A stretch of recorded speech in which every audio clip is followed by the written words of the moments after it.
The first snowfall of the season had turned the small town of Maplewood into a postcard of serenity rooftops, cloaked in white, trees dressed in crystal lace, and streets muffled under a soft layer of snow.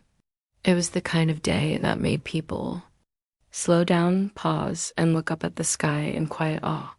But for Alara Hayes, her head was down, scarf wrapped tight, and boots crunching quickly over the icy sidewalk. She was late, again. Maplewood's charming little bookstore cafe, the Ink and Ember, sat on the corner of Pine Street, with its frosted windows glowing warmly from within. Alara, a children's book illustrator with a heart full of stories and a head full of deadlines, had agreed to help her best friend Molly with a pop-up story time for local kids. It wasn't her usual scene. She preferred the solitude of her studio, her sketch pad, and the quiet company of imagined characters, but Molly had insisted, and Alara had caved Dot inside the cozy bookstore. Heat wrapped around her like a hug the moment she stepped through the door. Shelves towered with books and twinkling fairy lights. The scent of cinnamon, old paper, and roasted coffee beans mingled in the air like something out of a dream. As she brushed the snow from her coat, she caught her reflection in a display mirror-messy curls escaping her hat, cheeks flushed from the cold, and that familiar anxious spark in her eyes. Before she could recompose herself, a blur of movement knocked into her from the side. A coffee cup flew. So did the bag she was holding. Oh no, she gasped, watching in slow motion as the contents of both hit the hardwood floor. So sorry, came a deep voice, warm and apologetic, as a tall figure bent down to retrieve her scattered sketchbooks and colored pens. He handed her a slightly damp notebook, their hands brushing in the exchange. She looked up Dot, and there it was. Moment, their eyes met his, a deep hazel flecked with gold, kind and sincere. Hers, soft brown and wide with surprise. Time didn't exactly stop, but it certainly slowed enough to let something unspoken pass between them, like recognition of something not yet lived, but somehow known. I didn't see you there, he added, flashing an embarrassed grin. Are you okay? I think so, Alara replied, still caught off guard by the warmth in his voice and the gentleness in his face. You just scared my pens to death. He chuckled, kneeling to help gather the rest. Well, I owe them an apology. Only if you buy them coffee, she teased before realizing what she'd said, cheeks reddening instantly. I mean, it's fine, really. I'm Theo, he said, standing up and offering her the last of her things. Theo Bennett. Alara, she replied, brushing a strand of hair behind her ear. Beautiful name, he said. Without hesitation. Do you work here? No, just here for story time. My friend runs the place. Well, I was here to grab a coffee and kill some time. Guess I killed your morning instead. She smiled despite herself. Let's call it a plot twist. And just like that, the air around them changed lighter, warmer. She noticed then the camera bag slung across his shoulder, the faint ink smudge on his hand, the slightly uneven hem of his coat. There was a quiet, creative energy about him, like someone who observed the world a little more carefully than most. The bell on the door jingled again as more customers entered, breaking the spell. Molly appeared near the counter, waving urgently. Alara, you ready? She mouthed. Alara turned back to Theo. I have to run, kids are waiting. I should get going too, he said. But hey, maybe I'll run into you again less literally next time. Maybe, Alara said with a smile, slipping away toward the reading nook Dot from the window seat. Theo watched her settle in among a group of giggling children, her voice animated, hands moving as she brought a picture book to life. He didn't know her, not really, but something about her stayed with him as he stepped out into the snow. It was the feeling of having glimpsed the beginning of something rare. Alara didn't even realize she'd been smiling the whole time. read the story aloud until Molly nudged her after. What? Who was that? Molly whispered with a teasing grin. No one, Alara replied, tucking her hair behind her ear, but her heart was still fluttering like a snowflake caught in a winter breeze. And deep down, a whisper of something new had begun, not love. Not yet, but the promise of it. Alara Hayes lived in a small attic apartment above a flower shop, where ivy crawled up the walls outside her window, and the scent of lilac and garden roses wafted in on the morning breeze. Her life was painted in soft pastel sketches pinned to her corkboard, colored pencils and mismatched mugs, half-finished pages of children's books scattered across her desk. She had grown up with quiet dreams and a louder imagination, raised by her grandmother after her parents' sudden passing when she was 10. Alara had learned early that life didn't always give you what you expected, but stories could. So she made it her mission to bring joy to children through illustrations, colorful, whimsical worlds where everyone found their happy ending. Despite her gentle spirit and natural talent, Alara struggled with self-doubt. Her agent was pushing her to pitch a full-length picture book, a dream she had shelved long ago, after a rejected manuscript crushed her confidence. She kept telling herself she wasn't ready, that she needed more time, more experience, more ... something. In truth, she was just scared of failing at something that mattered too much. Theo Bennett, meanwhile, had returned to Maplewood only a few months earlier after nearly a decade of living out of a suitcase. A documentary photographer by trade, Theo had roamed through jungles, cities, and refugee camps, capturing both beauty and heartbreak through his lens.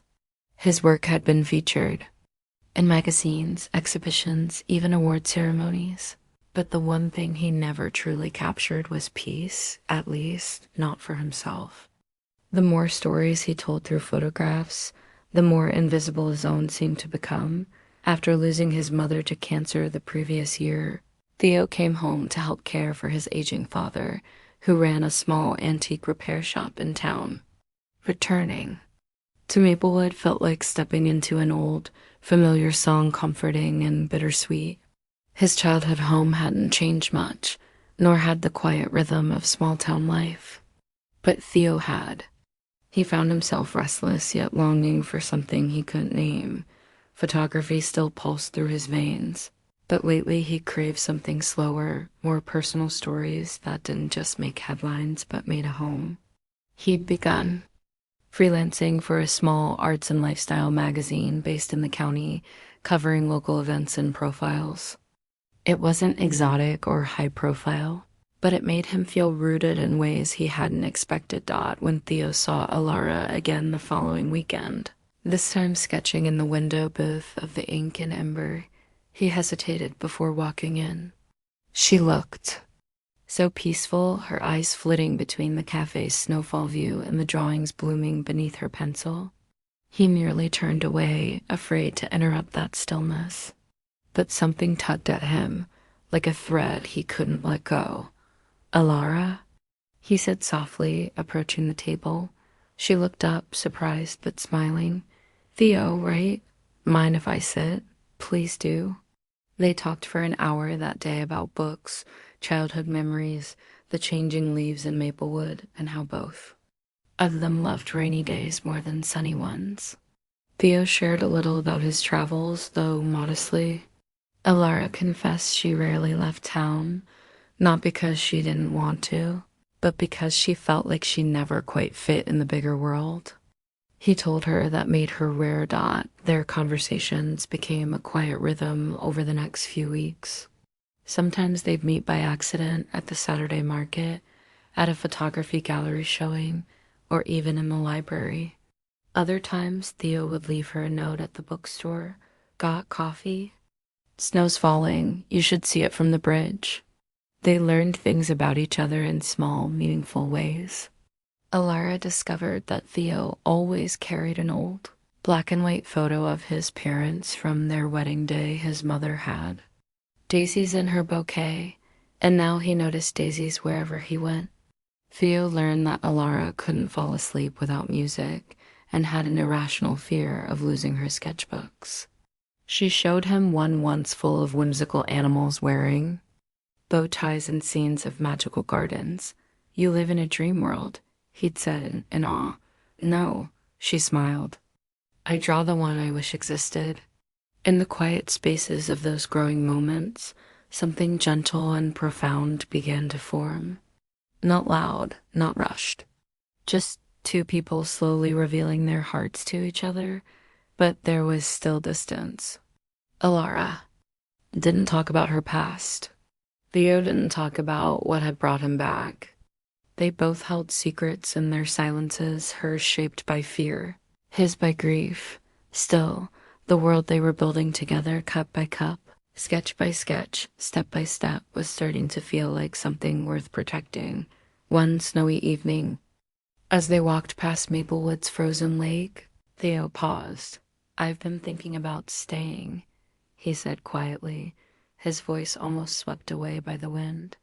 Alara looked at him. "You mean ... here?" He nodded. "Maybe for a while, maybe longer." "Why?" she asked, though her heart already knew. He looked at her then, really looked. "Because for the first time in a long time, something feels ... right." She didn't reply, not with words. But the look in her eyes shining, soft, uncertain yet. Open was an answer. They didn't hold hands that night, didn't kiss. But something stronger passed between them. Decision ... to stay ... to see ... to hope ... It began with little things. A shared laugh over spilled cocoa at the ink and ember. The way Alara would glance up when Theo entered the room, her cheeks coloring faintly before she quickly looked away. How he started saving the corner seat for her at local poetry readings, even when he arrived first. Every day brought them closer in ways neither of them was quite ready to admit aloud. They didn't label what they were. They didn't need to. There was something alive between them, a current, a rhythm, an unspoken knowing. One afternoon, Theo invited Alara to a local photography exhibition. It was hosted at the Maplewood Art House, a refurbished barn with hanging lanterns, soft music, and the scent of cinnamon apples wafting from the corner buffet. Theo's photos were among those displayed black and white portraits of street musicians, families in war zones, children playing in rain puddles in places most maps didn't name. Alara studied the photographs quietly, her fingertips brushing the labels. "These aren't just pictures," she said softly. "They're voices." He turned to her. "That's what I hoped someone would say." There was a long pause, their eyes locked across the hush of the gallery. "You see the world so deeply," she added. "It must hurt sometimes." Theo's expression shifted, a shadow flickering in his eyes. "It does. But then ... there's you." The air between them stilled.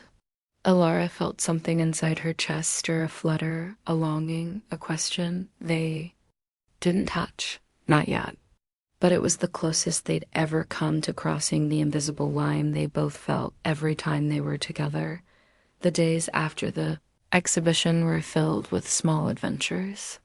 Theo joined Alara during her story time sessions, capturing candid photos of children laughing as she brought characters to life.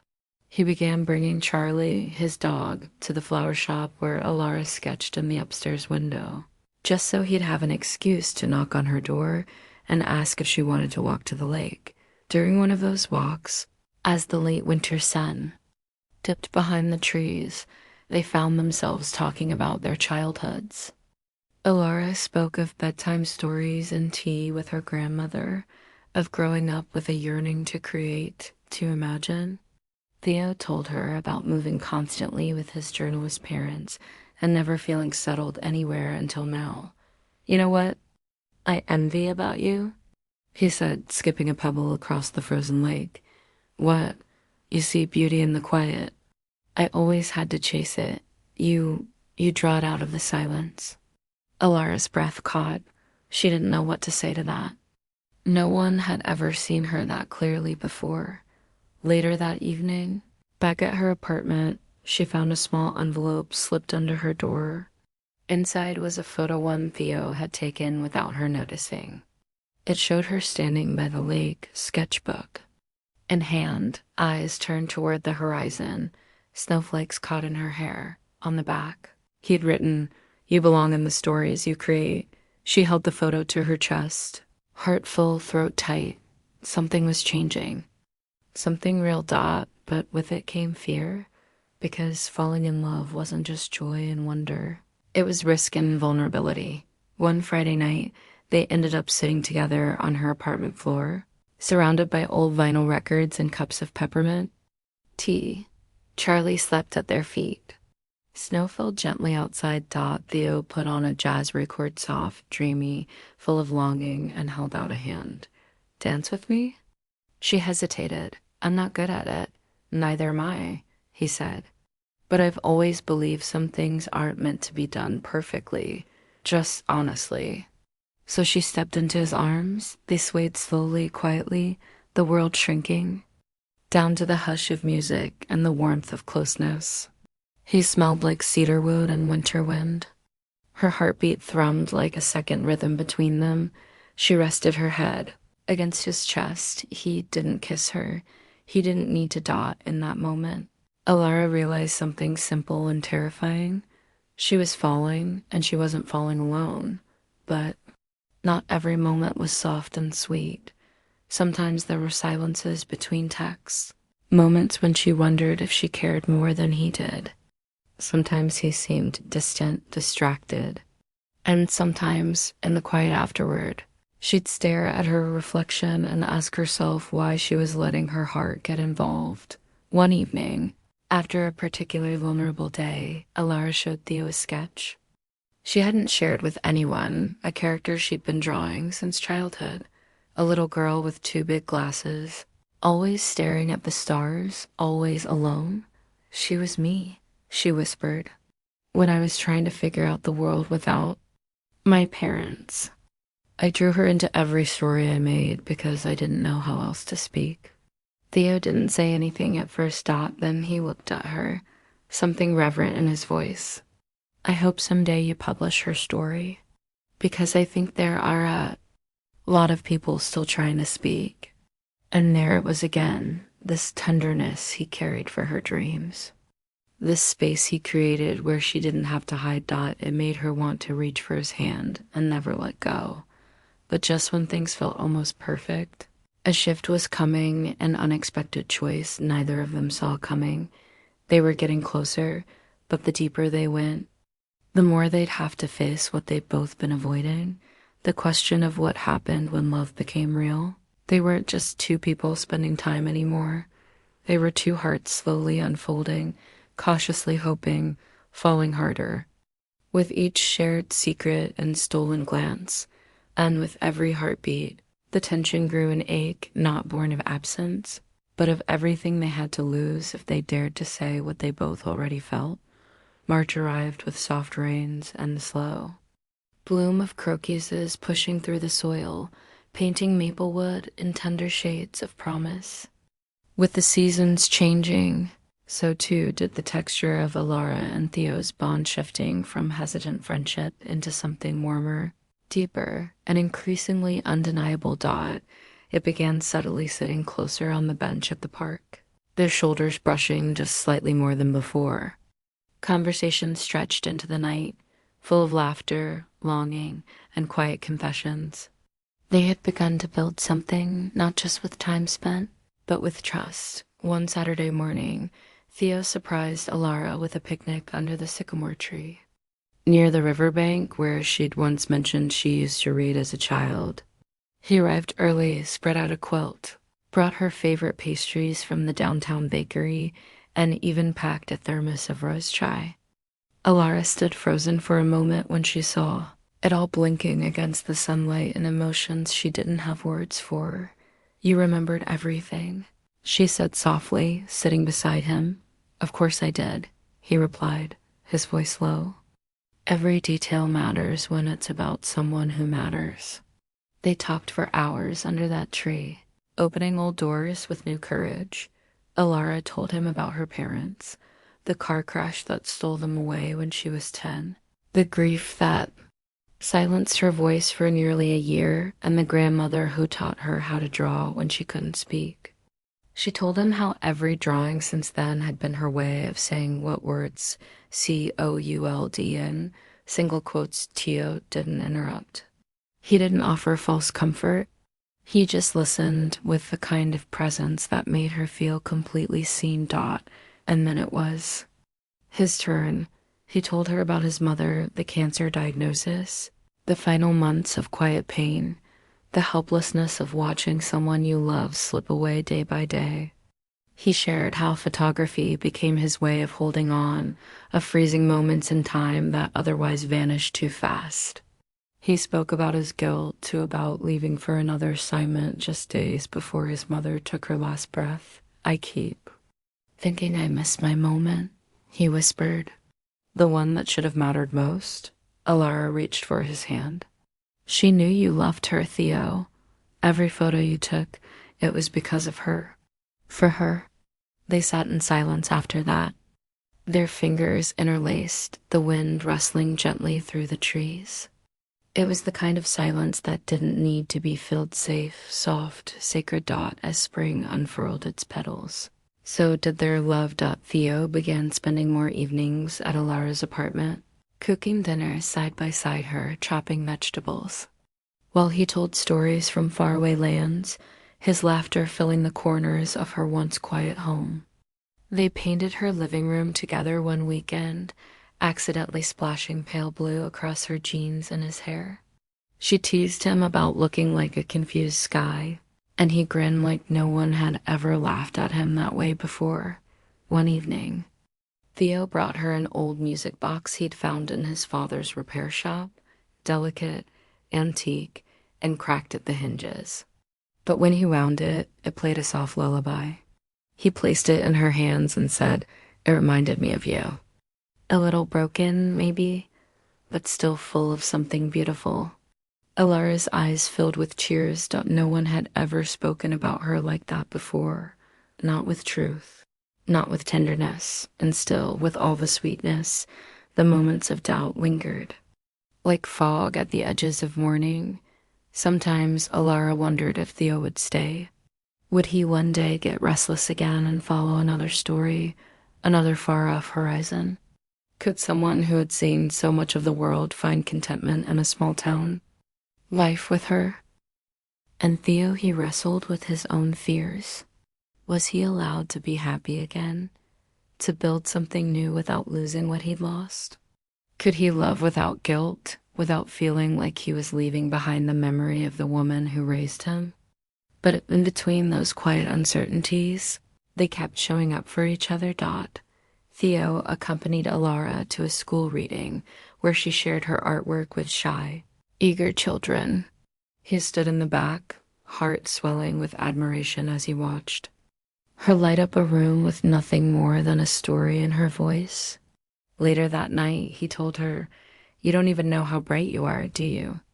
Alara surprised him one evening by setting up a tiny gallery of her own work in her apartment, just for him. She pinned her favorite illustrations along the hallway, lit candles, and played soft piano music in the background. He walked through her world in awe. "These," he said, pointing at a sketch of a girl holding a lantern under a starry sky. "These are your soul and ink?" She laughed softly. "Too dramatic." "No, just true." They slow danced in that hallway, surrounded by her dreams, his hands resting gently at her waist, her head tucked against his chest. It wasn't grand or loud, but it was sacred proof that love didn't need to shout to be heard. One night, while lying under the stars on Theo's rooftop, Alara whispered the words that had been living quietly in her heart. "I'm afraid," she said. He turned toward her. "Of what?" "That this will end. That I'll wake up one morning and you'll be gone. And it will all feel like a story." I imagined. He brushed a strand of hair from her face. "I'm not going anywhere, Alara. How do you know?" Because when I look at you, he said, voice trembling slightly, I don't see escape or adventure or something fleeting. I see home, and I've spent my whole life chasing places, trying to find something that already existed in you.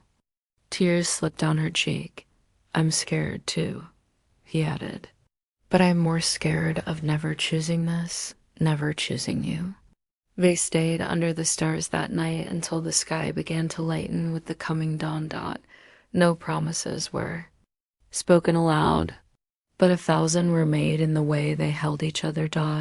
In the way their hearts began to trust. In the way love slowly, beautifully became not a possibility, but a truth. It happened slowly like clouds creeping over a bright sky. At first, neither of them noticed. They were too wrapped in laughter, shared cups of coffee, and dreamy walks beneath blooming cherry blossoms. But underneath the beauty of spring, reality had begun to stir. It started with an email. A major travel photography magazine had reached out to Theo, offering him a 6-month project, an assignment that would take him across Europe and Asia, capturing stories of disappearing villages and endangered cultures.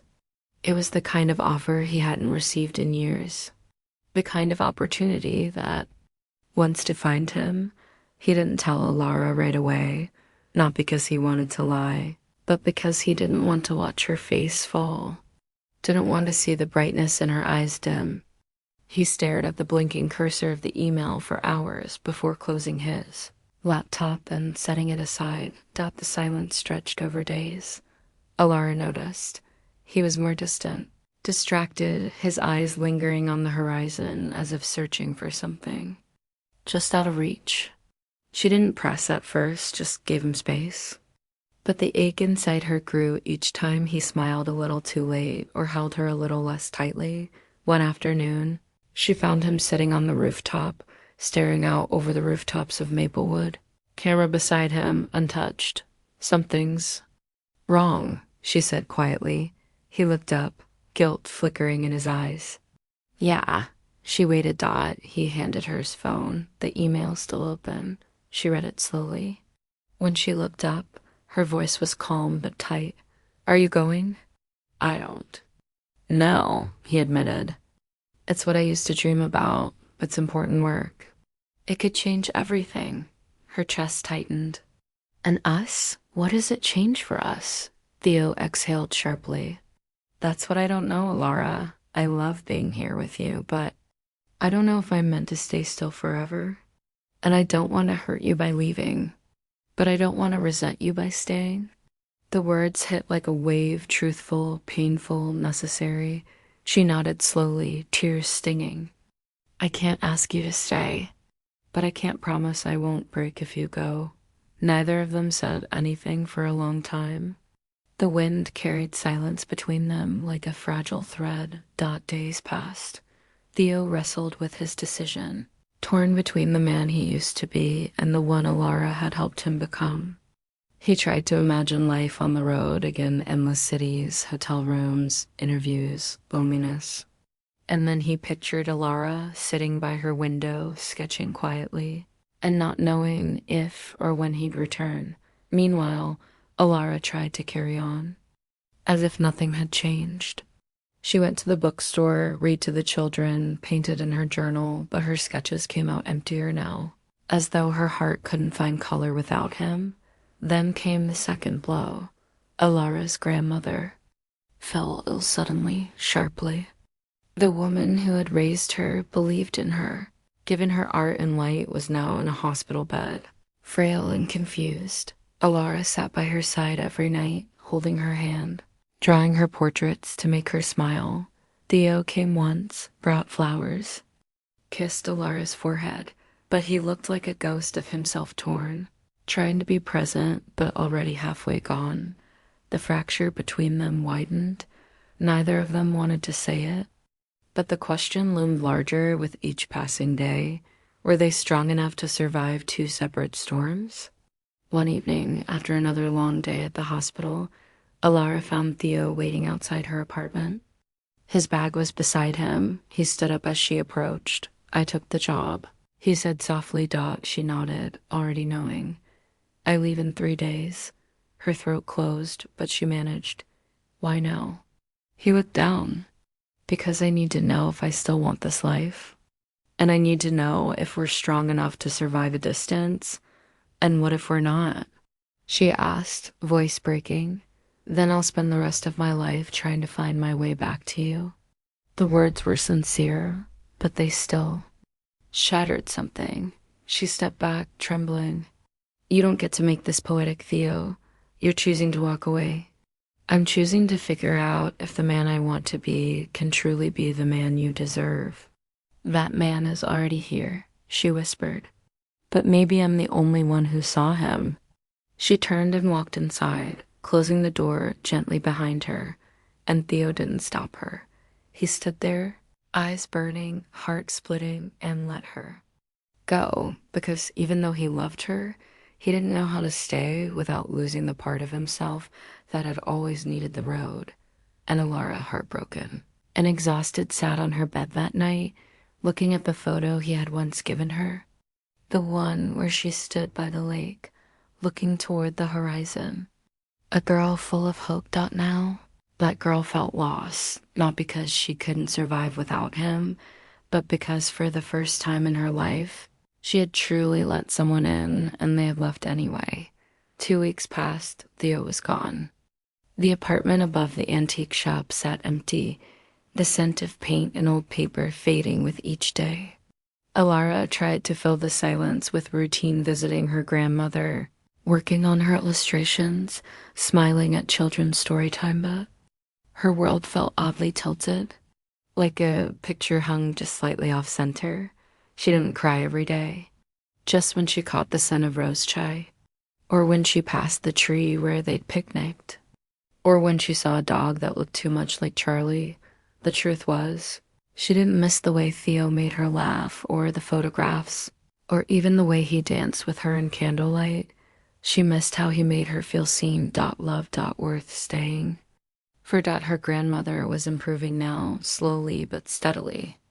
Alara found hope again in the hospital room, and comfort in her grandmother's quiet wisdom. One morning, as she sat beside her, flipping through a sketchbook, her grandmother reached for her hand. You stopped drawing with light, she said. Softly. Alara looked at her, surprised. You still draw, her grandmother continued, but the joy has faded from your lines. Alara swallowed the lump in her throat. He left. Her grandmother gave a sad, wise smile. Then he wasn't ready. That doesn't mean he won't be. Love is a long story. Sometimes it takes time to write the good chapters. That night, Alara went home and reopened the storybook she had abandoned, the one she'd been working on in secret. It was the tale of a girl and a wandering photographer, a girl who lived in stillness, and a man who carried the wind in his coat. She hadn't realized until then that it was their story, or at least the version she had wanted it to be. As she turned the pages, her eyes caught on one sketch, a little girl holding a glowing lantern, reaching toward the edge of the page. She stared at it and then at her empty living room, and felt the stirrings of something brave. She needed to finish the story, not just the one on the page, but the one in her heart. Thousands of miles away, Theo stood in a rainy square in a quiet town in Slovenia, camera in hand, and felt nothing. The colors were beautiful, the architecture breathtaking, but his lens had lost meaning. His heart ached, not from homesickness, but from a large-shaped silence. He had filled every page of his travel journal, but left one blank reserved. He had told himself, for the moment he felt whole again. It never came. Every photo he took reminded him of her. The children's smiles, the street performers, the soft light on old buildings, all of it echoed her laugh, her eyes, her way of bringing stillness into chaos. One night, as he stood in front of a cathedral lit by candles, he called his father back in Maplewood. They talked for a while, weather, business, health. Then came the pause. Have you written her? His father asked. Theo sighed. No. Why not? Because I chose to leave. Because I don't know what I'd say that wouldn't sound like regret. Well, his father replied, if regret is the truest thing in your heart, then maybe it's exactly what you should say. 3 days later, Alara received a letter, handwritten, folded carefully. Tucked inside a worn photograph. It was the photo Theo had taken of her by the lake. On the back, in his neat, slightly rushed handwriting, it read, I've spent my whole life chasing the world until I met someone who made me want to stay still and grow roots. I thought I needed to prove something to myself. But all I proved is that no horizon is worth chasing if you're not in the picture. I was wrong to leave. If you can forgive me, I want to come home. To you, Theo, she read it once. Then twice. Then pressed it to her chest, heart pounding. She didn't call. Didn't write back. She simply waited. Because if he truly meant every word. He would come 1 week later. On the first warm day of May, the bell above the door at the Ink and Ember jingled. Alara looked up from behind the counter, her fingers still dusted with ink. Theo stood there, slightly thinner, beard a bit longer, camera around his neck, eyes full of hope. He didn't speak right away, neither did she. But then she stepped around the counter. He met her halfway. Alara, he said, voice low and rough with emotion, I missed your face every day. She stared at him. Why are you here? Because I finally stopped running, he said, and every road led back to you. Tears shimmered in her eyes, but she didn't look away. What if I'm scared again? Then we'll be scared together. He whispered. She looked down at his hand, then took it. You broke my heart, she said. I'll spend the rest of my life trying to earn it back. He replied. They stood in the middle of the bookshop, wrapped in the hush of stories and soft light, and then finally, after all the hesitation, distance, and fear. They kissed. Not urgently, desperately, but with the quiet certainty of two people who had wandered far, only to realize that love, true love, wasn't something you found on the road. It was something you chose. Again and again. Together. The kiss in the bookstore wasn't the end of their story. It was the beginning, the first brushstroke on a canvas. They would now paint together, not rushed, not perfect, but honest and bright with hope. Theo moved back into Maplewood quietly. No grand gestures, no speeches, just slow mornings, hand-in-hand walks, and a daily rhythm that began with coffee and ended with soft music playing in the background while Alara worked on her sketches and Theo edited photos. There were still moments of hesitation, even fear, but love lived in the way they chose each other every single day. Alara's grandmother recovered more than the doctors expected. She returned home in late May, and when she saw Theo again, she simply smiled, took his hand, and said, Next time, don't be a fool. Theo laughed. Yes, ma'am. And from that moment, she welcomed him like a grandson. Alara finished her picture book in June, the story of the stargazing girl and the wandering photographer found its ending, not with the man disappearing into the distance, but with him building her a telescope so they could watch the stars together. Her agent wept when she read it. By August, it had a publishing deal. Theo, too, found his new path. He started a local storytelling project, blending photography and personal histories of Maplewood's oldest residents, reminding the town of its beauty, one portrait at a time. For the first time in years, he wasn't chasing fleeting moments. He was preserving memories, creating them. One September evening, as the leaves turned gold and crimson, Alara and Theo stood at the lake where he had once taken her photo. It was quiet again, but now the silence held peace, not distance. I think this is my favorite place in the world, she whispered, slipping her hand into his, because of the view. He teased. She smiled. because this is where I stopped imagining a happy ending, and started living one. He looked at her, eyes soft. I have something for you. From his pocket, he pulled a small, leather-bound notebook. Her breath caught. On the first page, in his handwriting, it read, "The story I never finished. Because I hadn't met the ending yet, you." Inside were dozens of short entries, memories of her, sketches he'd made, photos he'd printed, moments she didn't even know he had captured, her laughing at the fair, her reading in the sunlight, her asleep on the couch, a pencil still in her hand. Her eyes welled up. "I wanted you to know," he said, "that even when I was far away, you were always the story." She didn't say anything. She didn't have to, because when she kissed him softly, surely, completely, he knew. This time, there was no fear, no distance to cross, no goodbye waiting at the door, just love and home. 1 year later, on a sunny June afternoon, they stood under that same sycamore tree near the riverbank, surrounded by twinkling lights and a small circle of loved ones.